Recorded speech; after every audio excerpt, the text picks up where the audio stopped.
Scientists are interested in targeting the gut reservoir, gastrointestinal reservoir of HIV infection because um, it was made clear many years ago, including some work that we did as well as from other labs, that the intestines are a preferred target for HIV infection.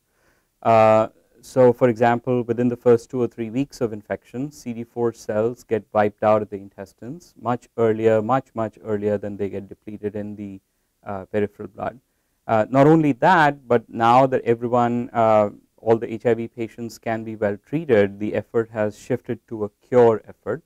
And people have begun to realize that the latent reservoir, the HIV that sort of remains latent and is the single most impediment to cure, that HIV, it remains sequestered within lymphoid sites, both within the intestines and outside of the intestines.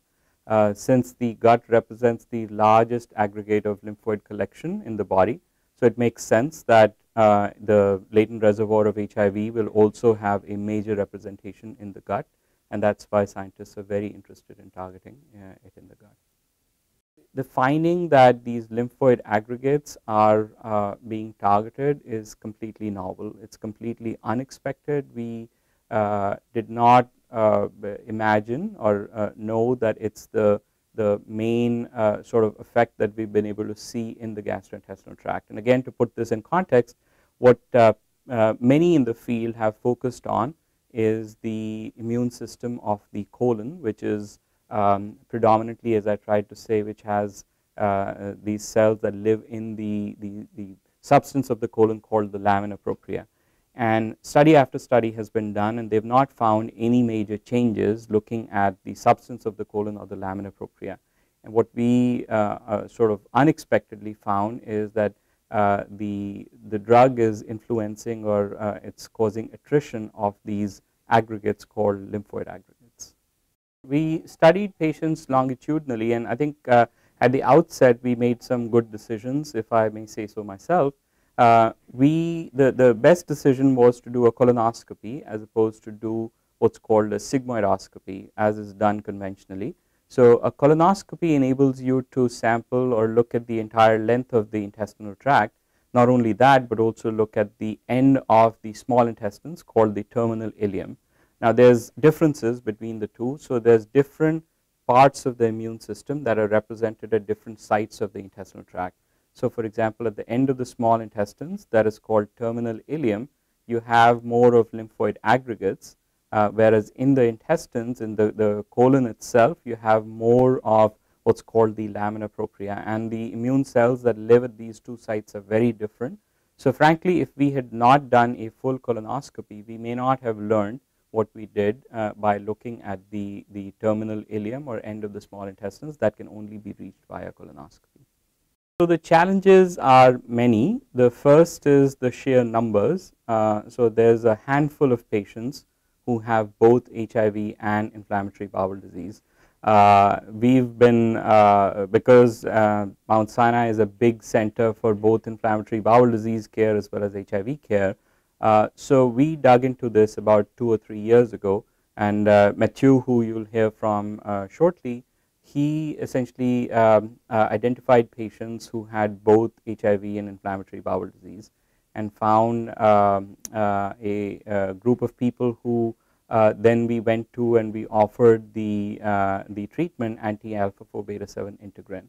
The other challenge is that one disease could influence the other. So if you have HIV and you have active inflammatory bowel disease, HIV itself could be influenced by inflammation, or if you have active HIV infection, the inflammatory bowel disease could be influenced by active HIV infection. So for us, the challenge was to get patients who had well controlled inflammatory bowel disease and HIV both, that we could then offer this treatment to and see, as we like to call steady state, what the impact of this treatment was at steady state. This was an eye opener for us. So eye opener in terms of sort of beginning to understand the mechanism of action of this drug, which has been around for almost 4 years. Certainly the integrin was discovered more than 20 years ago, and to date there isn't a very clear understanding of how it works in both HIV infected individuals and in people who have inflammatory bowel disease. So that was the most interesting part, that we are, we've discovered, I think, a new mechanism of action of this drug that we are actively pursuing. And the other thing I'd like to mention is that this treatment was relatively safe, in the sense that the patients, by and large, there's one patient who had mild cold, but by and large patients did not have any side effects. So it was a pretty safe, in addition to being effective, treatment.